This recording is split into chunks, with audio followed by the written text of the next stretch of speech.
북한 팀이 이제 그 평창 동계올림픽이 김여정을 중심으로 해서 북한한테 대표팀이 왔죠. 네, 와서 여러분들 화면에서 보셨을 거예요. 막 인사할 때는 그래도 인사 끝나면 보셨지요? 턱을 살짝 들고. 이게 저도 들은 이야기예요. 이게 북한에서 유행하는 일종의 도도녀래요. 여자가 뭐 웃음 이게 아니라 웃댔지만 딱 턱을 들고 딱 이래야 멋있어 보여, 도도하게 보이는. 그래서 김여정을 볼 때마다 화면에서 보면 희한하게 너무 딱 사람을 밑으로 깔면서 도도하게, 이래야 내 어떤 그 자존심, 자부심, 자긍심 이걸 드러낼 수 있다고 해요. 저도 여러분들을 지금 그래서 그렇게 보는 게 아니라 이 자리가 높아요. 어쩔 수 없이. 그럼 이렇게 볼까? 이렇게 된다. 사람은 저마다 뭔가 자긍심, 자부심. 그래서 노래도 있죠. 잘난 사람 잘난 대로. 그걸 어떻게 알았어요? 찬양을 몇 곡이나 알아요? 못난 사람 못난 대로 살아요. 왜 살아요? 나름대로 자부심이 있어요. 나름대로 자랑할 거 있어요. 인물 자랑을 하든지 키 자랑을 하든지 실력 자랑을 하든지 뭐 돈 자랑을 하든지 자식 자랑을 하든지 남편 자랑을 하든지 아내 자랑을 하든지 뭐 자랑. 자랑. 어떤 사람은 자랑할 게 하도 없으니까 머리칼 빳빳한 것까지 자랑하더라고. 힘이 좋다고 막 반항해. 그것도 내 앞에서. 사람을 잘 골라서 해야지. 사람들은 다 자기 잘난 맛에 삽니다. 정 없으면 외부에서 끌어들여서라도 자부심을, 자긍심. 근데 이게 지나치면 문제가 되죠. 오늘 본문에 등장하는 바울도 자부심이 대단했던 사람입니다. 5절 보니까 8일 만에 할례를 받았다. 그리고 나는 이스라엘 족속이다. 그리고 베냐민 지파다. 바리새인이다. 특별히 시간이 없어서 바리새인만 말씀드리고 갈게요. 사두개인이라고 하는 이 귀족층이 있어요. 사두개인이라고 하는 귀족층 관리들, 우리로 말하면 완전 엘리트 그룹이라고 하는 사두개인들도 누구처럼 사느냐? 저 사람 사두개인인데 바리새인처럼 살아. 그러면 오케이. 사두개인이 사람들에게 인정받는 기준이 됐다는 얘기입니다. 기준. 예를 들어서 믿음이 어느 정도야? 야, 목사님을 뺨쳐. 오케이. 한 명도 아멘이 안 나오는 거, 이게 참 이상하네 이게. 예를 들면 그런 거예요. 사두개인들하고 바리새인하고 원수지간이다. 원수지간인데 이 바리새인들이 얼마나 잘 살았으면, 얼마나 반듯하게 살았으면, 얼마나 정직하게 살았으면 저 사람 바리새인이야. 그럼 묻지도 않고 따지지도 않고 인정받는 사람들이 바리새인들이었습니다. 그 하나 자체만으로도 모든 사람에게 인정받을 수 있는 사람이 바로 사도 바울이었습니다. 그래서 사도 바울은 태어날 때부터 상당히 배경이 좋게, 자기의 의지로 얻은 배경이 아니라 태어나면서 스스로 그냥 자동적으로 얻어진 배경. 우리로 말하면 부잣집에서 태어나고 명문 가정에 태어나고 잘난 가정에 태어난 거, 이건 내가 원해서 된 게 아니죠. 사도 바울도 마찬가지예요. 그냥 자기에게 인생 처음부터 주어진 배경 자체가 원래부터 출신도 좋은 사람일 뿐만 아니라 자기가 노력해서 얻는 출신, 가말리엘의 문화생이라고 하는 출신이라고 하는 것. 그러니까 우리는 재벌가, 우리는 그냥 쉽게 잘 설명드려서 아실 거예요. 우리는 태어나 보니까 재벌가야. 태어나 보니까 완전히 명문 가정인데 공부 열심히 해서 그냥 예를 들어 서울대학을 들어간 이 정도 사람이 사도 바울이다. 그러니까 우리가 아무리 잘난 척을 해도 여기 사도 바울을 능가하는 사람은 없습니다. 우리 교회에 사도 바울을 능가하는 사람은 여기 없다고요. 있습니까? 없습니다. 출신도 너무 좋고 배경도 좋고 실력도 좋은 우리가 사도 바울을 능가할 사람은 현대 우리 교회에서도 없습니다. 다른 교회에서도 찾아보기 쉽지 않은 경우가 바로 사도 바울의 경우예요. 여러분, SK그룹의 최태원 회장의 둘째 딸 민정인가 최민정인가 해군 3년 복무하고 제대했다고 뉴스에 막 나오더라고요. 왜요? 재벌가 자녀들이 군대 갑니까? 잘 안 가죠. 그런데 재벌가 딸이 스스로 입대해서 3년간의 군복무를 마치고 돌아왔다라고 하는 것이 굉장히 사회적으로 이슈가 돼요. 한국만 이슈가 되니까 학교를 중국에서 나와서 중국에서도 아주 굉장히 이슈가 됐다는 거예요. 재벌가 딸이 군대 갔다 왔다. 스스로 입대해서. 이게 또 큰 뉴스거리가 됩니다. 그러나 사도 바울의 출신을 보면 아마도 이 정도라고 해도 과언이 아닐 만큼 최태원 회장의 딸이 군대 한 번 갔다 온 것도 사회적인 이슈가 될 만한 상황인데, 사도 바울은 8절에 보니까 스퀴발론이라고 하는 단어가 쓰는데 그게 뭐냐, 배설물 이런 뜻입니다. 스퀴발론, 분뇨 이런 뜻입니다. 배설물, 분뇨.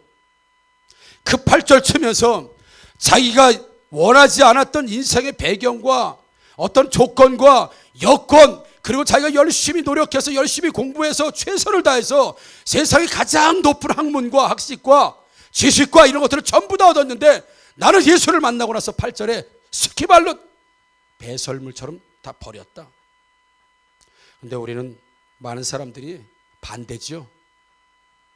세상의 자랑거리, 세상의 스펙, 경력, 아니요 가난하게 태어났으면 더 부자가 되기 위해서, 못 배웠으면 한임에서 더 많이 배우기 위해서 예수님 버리고 오히려 그런 것들을 향해서 쫓아가는 사람들이 있는데, 사도 바울은 반대였어요. 이미 다 주어졌음에도 불구하고 그걸 전부 다 배설물처럼 분뇨처럼 버렸다. 왜 그런지 아십니까 여러분? 오늘 7절에 보니까 그러나 무엇이든지 내게 유익하던 것을 내가 그리스도를 위하여 다 해로 여길 뿐더러, 이렇게 됐습니다. 여기 7절에 나오는 그러나 무엇이 내게 유익하던 것, 유익이라고 하는 뜻이 바로 케르도스라고 하는 단어를 씁니다. 케르도스라고 하는 유익, 그리고 나서 내가 그리스도를 위하여 다 해로 여겼다라고, 해는 제미아라고 하는 단어인데, 이 단어들은 어디에 쓰는 단어냐면 장사할 때 쓰는 단어, 장사. 예. 야, 오늘 어때? 믿졌냐? 이거 어디서 쓰는 단어예요? 장사할 때 쓰는 단어 믿졌냐예요. 애가 공부하는데 야 오늘 믿졌냐? 이거 이상하잖아. 오늘 공부 잘 됐냐? 뭐 이렇게 했는데 야 오늘 공부 믿졌냐? 뭐 이런 얘기 잘 안 하잖아요. 그렇죠? 이 유익해라고 하는 단어가 장사할 때 쓰는, 이 사도 바울이 지금 장사할 때 쓰는 단어를 지금 쓰고 있다는 얘기예요. 왜요? 이걸 지금 계산해 봤다는 얘기입니다. 사도 바울이 계산해 본 거예요. 인생을 계산해 보니까 어떤 거는 유익이 됐고 어떤 거는 해가 됐다. 그래서 장사에서 쓰는 단어, 믿졌다, 이익을 남겼다, 손해봤다, 이득봤다, 이런 단어를 지금 7절에서 쓰고 있는 것을 우리에게 볼 수 있습니다. 그러니까 따져보니까 과거의 자랑이라고 말할 만한 할례를 받았고 베냐민 지파이고 유대인 중에 유대인이고 바리새인이고 가말리엘 문화생이고 막 이런 것들, 이 인생의 화려함이 오히려 이익인 줄 알고 살고, 그것이 나의 인생의 이익인 줄 알고 그것을 붙잡으려고 나름대로 예수 만나기 전까지는 그걸 붙잡으려고 노력하고 애를 쓰고 그렇게 살았는데, 그게 인생의 이익인 줄 알고, 그저 인생의 이익인 줄 알고 열심히 공부만 하면 된다, 너는 좋은 대학 나오면 된다, 무조건 그것만 되면 된다, 돈만 벌면 된다, 이렇게 살아와. 왜요? 인생이 그게 이익인 줄 알고, 그거 따져보니까 그게 이익인 줄 알고 살았는데 오히려 손해봤다, 이렇게 표현하는 겁니다. 이익인 줄 알고 붙들고 여태 살아왔는데 내가 예수를 믿고 따져보니까, 계산기를 해보니까 오히려 손해났다. 그래서 유익이다, 해라고 하는 단어를, 장사들이 쓰는 단어를 지금 쓰고 있다는 거예요. 왜 손해받는가? 내가 예수 붙들는데 방해를 받았기 때문에 인생의 손해를 보았다고 지금 7절에 말씀하고 있다고 하는 사실. 그래서 여러분, 손해봤으면 어떻게 해야 되겠습니까? 이익을 바꿔야 되지 않겠습니까? 손해봤다고 손해보는 거 버리고 이익을 받아야 되지 않겠습니까? 그래서 9절에 보니까 예수 안에서 하나님의 의를 발견하라 함이라 라고 하면서 그 세상의 이익을 가져들 것 같은 그 세상의 스펙들과 경험들과 그 부유함과 화려함, 이런 것들을 전부 다 내가 이익을 보지 못하고 해를 나한테 주는 것들이 전부 다 버리고, 나는 새로운 이익을 얻기 위해서 새로운 손익을 따져보니까 새로운 이익이 생길 수 있는 길이 생겼는데, 그게 바로 10절 11절 한번 같이 읽어봅니다. 시작. 내가 그리스도와 그 부활의 권능과 그 고난에 참여함을 알고자 하여 그의 죽으심을 본받아 내가 그리스도와 죽은 자 가운데서 부활에 이르려 하노니. 아멘. 손익계산을 따져보니까 지금까지 이익인 줄 알고 살고 이득인 줄 알고 살았는데 손해만 봤다는 얘기다. 손해봤다. 왜? 나의 자랑거리, 나의 화려함, 나의 출신, 성분, 내가 잡으려고 했던 이런 것들이 예수를 못 잡게 하기 때문에 실제적 인생의 손해를 봤으니 이런 것들을 전부 다 버리고 내가 이 부활하신 그리스도의 권능과 그 고난에 내가 참여하며 그리스도를 내가 붙잡고 예수를 붙잡고 사는 그날부터 내 인생에 이익이 생기기 시작했는데 죽으심을 본받아라고 하는 뜻은 그리스도의 삶을 내가 본받게 되기를 원하는데, 쉽게 말하면 내가 죽으면 하나님이 살려내시고 내가 약하면 하나님이 강하게 하시는 그 그리스도의 패턴, 십자가에서 죽으셔서 아무런 힘이 없고 실패한 것 같았던 예수 그리스도 다시 부활하심으로 인해서 세상의 왕으로 만들어지고 왕으로 세우신 하나님의 그 권능과 그 하나님의 역사가 그리스도의 삶을 통하여서 나에게도 일어난다고 한다면 내가 강해지려고 붙잡았던 것들이 오히려 나를 약하게 만들었고, 그러나 내가 약해지기 위해서 그리스도를 붙잡았는데 하나님께서 나를 오히려 강하게 하셨고, 내가 그리스도 되는 모든 걸 버렸는데 이 하나님께서는 모든 것들을 나에게 주셨기 때문에 나는 죽으심을 본받고 부활을 본받아서 나는 그리스도의 삶과 동일한 삶을 살기로 선택했다. 왜요? 따져보니까 내가 과거에 살았던 삶과 예수를 붙들고 사는 삶을 따져보니까 진짜 인생의 이익이 뭐냐? 이익이 뭐냐? 옛날에 이익이라고 생각했던 것들을 버렸다. 왜요? 진짜 이익을 붙들었는데 왜 손해나는 걸 그대로 붙들고 내가 살겠냐, 미련하게. 그러니까 예수를 만나지 못하고 예수를 붙들지 못하는 사람들은 끊임없이 세상에 이 바울이 가졌던 것들을 얻어보려고, 그게 인생의 손해인데, 그게 예수 믿는 손해인데, 그것이 인생의 도움인 줄 알고 끊임없이 그것들을 붙들려고 하는 것, 사도 바울은 깨닫고 우리에게 지금 말씀해 주고 있다고 하는 사실이죠. 여러분, 어떻게 사는 것이 약할 때 하나님의 강하게 하시고 죽으면 살리시는 것이겠습니까? 우리 12절과 13절 14절을 한번 같이 읽습니다. 시작. 내가 이미 얻었다 함도 아니요 온전히 이루었다 함도 아니라 오직 내가 그리스도 예수께 잡힌 바 된 그것을 잡으려고 달려가노라. 형제들아, 나는 아직 내가 잡은 줄로 여기지 아니하고 오직 한 일, 즉 뒤에 있는 것은 잊어버리고 앞에 있는 것을 잡으려고 달려가노라. 표대를 향하여 그리스도 예수 안에서 하나님이 위에서 부르신 부름의 상을 위하여 달려가노라. 아멘. 과거의 스펙으로, 과거에는 실력으로, 과거에는 배경으로 인생의 목표와 목적을 잡으려고 끊임없이 달려갔는데 예수를 알고 보니까 모두 분뇨였다, 배설물이었다. 그러나 내가 그 알지 못할 때, 진짜 예수님을 알지 못할 때 붙잡은 그 분뇨 같은 것들을 이제는 버렸다. 그리고 내가 예수를 붙잡았다, 이런 얘기입니다. 그런데 내가 예수를 붙잡기는 순간 내가 예수님을 붙들고 있는 줄 알았는데 예수님을 붙들고 보니까 예수님이 나를 붙잡고 계셨다, 그 얘기. 그러니까 내가 예수님을 붙들기 이전에 내가 예수님을 꽉 붙드니까, 붙들고 나서 보니까 예수님이 나를 붙들고 있었는데, 내가 과거에 내 스펙으로 얻으려고 했던 유익이 전부 예수 안에 있다는 것을 내가 발견하고 난 다음에,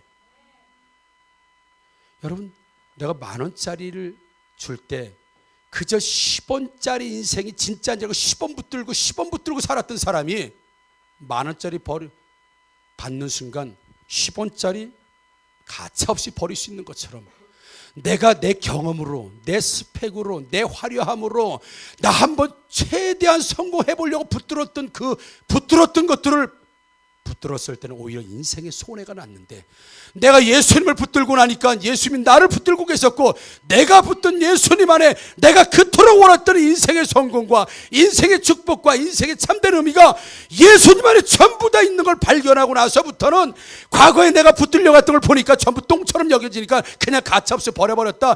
내가 이걸 알지 못하고 붙들은 내 인생이 참 한심하다. 내가 여태 손해보고 살았다. 그래서 예수를 알지 못하는 사람은 여전히 똥을 붙들고, 여전히 분노를 붙들고, 여전히 쓰레기 같은 걸 붙들고, 그게 진짜 인생의 유익인 줄 알고 그렇게 살아가는데, 왜요? 예수를 못 붙들었으니까. 왜요? 하나님을 붙들지 못했으니까. 여전히 돈이면 다인 줄 알고, 여전히 좋은 대학이면 다인 줄 알고, 여전히 실력이면 다인 줄 알고, 여전히 결혼 잘 다인 줄 알고, 모든 세상의 것들을 붙들려고 하지만 예수를 못 붙들었을 땐 그게 최고겠지만, 진짜 내가 예수님을 붙잡고 나서 보니까 내가 붙잡은 예수님 안에 다 있는데 내가 조금 손톱 많고 눈곱 많은 거 붙들고 내가 인생을 다 허비할 뻔했는데 얼마나 후회가 되는지 모르겠다. 배설부터 다 버리고 왜 예수 붙들면 여러분 다 되는 줄 믿습니다. 예수님 안에 여러분들이 원하는 거 다 있는 줄 믿습니다. 성공을 원하십니까? 예수님 안에 성공이 있는 줄 믿습니다. 여러분 영생을 원하십니까? 예수님 안에 영생이 있는 줄 믿습니다. 행복을 원하십니까? 예수님 안에 행복이 있는 줄 믿습니다. 여러분 자녀의 축복을 원하십니까? 예수님 안에 자녀의 축복이 있는 줄 믿습니다. 여러분 강건한 길을 원하십니까? 예수님 안에 강건한 길이 있는 줄 믿습니다. 그러나 내가 붙드는 것으로 모든 것들을 채울 수 없다는 얘기입니다. 그러나 예수를 붙들어 보니까 내가 원하는 모든 게 예수 안에 다 들어가 있는데 내가 고작 붙들고도 한 부분 눈곱 같은 거 10원짜리 같은 거 그걸 만원짜리 10만원 100만원짜리 받은 사람이 10원짜리 붙들고 살 수 있는 인생이 아니라는 거 사도 바울이 오늘 그걸 얘기하면 내가 예수를 붙들고 나니까 과거에 붙들었던 거는 똥이다. 배설물 주머니에 넣어 갖고 다니는 사람 없잖아요. 그렇죠? 없잖아요. 사도 바울이 예수와 자기가 가졌던 과거에 그 희망이라고 잡았던 거하고 비교하니까 분뇨로 비교하는 거 분뇨 여러분. 그래서 신앙은 슬럼프가 없습니다. 16절 읽어봅니다. 16절입니다. 시작. 오직 우리가 어디까지 이르렀던지 그대로 행할 것이라. 아멘. 그러면서 14절에 달려간다라고 되어 있습니다. 달려간다. 사도 바울은 내가 붙드는 표대를 향해서 날마다 내가 달려가는데 우리가 16절 오직 우리가 어디까지 이르렀든지 목사가 되면 답니까? 장로님이 되면 답니까? 안수집사가 되면 답니까? 제자 훈련 1기 끝나면 답니까? 신앙생활 한 20년 정도 되면 답니까 여러분? 아니라는 거예요. 이 얘기는 어제는 어제로 끝났다는 거예요. 어제는 어제로 끝났다는 거예요. 오늘 새롭게 되면 나는 오늘 새롭게 마치 처음 사는 것처럼 달려가겠다라고 결심하고 있는 사람이 사도 바울이라는 거예요. 마치 예수님을 오늘 처음 믿고 오늘 새로운 감격으로 사는 것처럼 사골신화처럼 우리고 그렇게 사는 게 아니라 오직 우리가 어디까지 이뤘든지 이만큼 성장했든지 이만큼 잘했든지 관계없이 잘한 만큼 거기서 하나 더 이만큼 잘했다고 하면 거기서 하나 더 날마다 어디까지 이뤘든지 나는 날마다 오늘 새로운 날을 달려가게 될 것이다. 달려갈 것이다라고 오늘 사도 바울은 우리에게 고백해 주고 있습니다. 여러분 이익을 따져보세요. 한번 이익을 따져보세요. 진짜 사도 바울이 원했던 그것을 붙들고 하는 게 인생의 이익인가? 진짜 예수님 붙들고 사는 게 이익인가? 오늘 잠언 30장 말씀에도 그렇게 되어 있죠. 세상에는 깜짝 놀랄 일이 많이 생긴다는 거예요. 그게 뭐냐? 종이 임금되고 미움을 받던 여자가 시집잘 가고, 그렇죠? 예, 머슴이 주인 되고, 그리고 뭐라 그랬죠? 종 여자가 주모가 되고 이런 내용이 나옵니다. 그 얘기는 인생의 반전, 인생의 역전. 그래서 야, 엄청 공부 잘하는 너 공부 잘하니까 성공하겠다. 근데 어느 날 보니까 쪽박을 차고 있더라 이거예요. 전혀 인생은 예상대로 가지 않는다는 겁니다. 그래서 가난했던 사람이 부하게 되고 부했던 사람이 가난하게, 공부 못했던, 오늘 말씀이 그래, 공부 정말 못하고 얼굴도 못생긴데 남편을 잘 만나서 대박났네 인생. 그게 성경 잠언에 나오는 얘기입니다. 얼굴도 예쁘고 실력도 좋아가지고 너 시집 잘 가겠다. 그러니까 맨날 매 맞고 쫓겨나고 싸우고 맨날 그렇게 지고 볶고 살아. 그게 인생이라고 잠언은 말하고 있습니다. 누구도 예상하지 못합니다. 누구도 예상할 수 없는 게 인생입니다. 그러나 하나님 말씀 안에 있을 때 인생의 반전이 찾아오고 인생의 대박이 나고 인생을 바꿀 수 있는 것이 바로 하나님의 말씀에 지혜가 있다고 잠언 30 말씀. 여러분 뭘 붙들고 살겠습니까? 뭐가 인생의 진짜 손해고 뭐가 인생의 진짜 이익입니까? 좀 지혜로우면 여러분 따져볼 줄 아는 능력이 있기를 주의 이름으로 축복합니다. 그래서 우리 이번에 아우니스 다녀온 아이들이 인생을 논하잖아요. 인생을 논해요. 여러분 17살, 18살, 19살이 인생을 논한다고요. 학업에 찌들어가지고 사는 게 아니라 뿐만 아니라 인생을 논하고 자신의 인생의 저 멀리까지 꿈을 바라보고 비전을 바라보고 고백을 하는 아이들을 보면서 야 진짜 이 아들 잘 되겠다. 잘 되겠다. 처음에는 공부 못하고, 처음엔 못생기고, 처음엔 부족하고, 처음엔 누구도 주목하지 않는 인생들로 왔겠지만, 하나님으로 인하여서 이 자녀들과 우리 성도들의 삶과 인생들이 정말 예수로 인하여서 우리가 원하는 모든 것이 예수 안에 있다고 하는 것을 여러분 깨달으시면서 손해보는 인생이 아니라 정말 이익되고 정말 참되고 위대한 인생들 살아가시는 저와 여러분들 되기를 주의 이름으로 축복합니다. 아멘. 기도하겠습니다.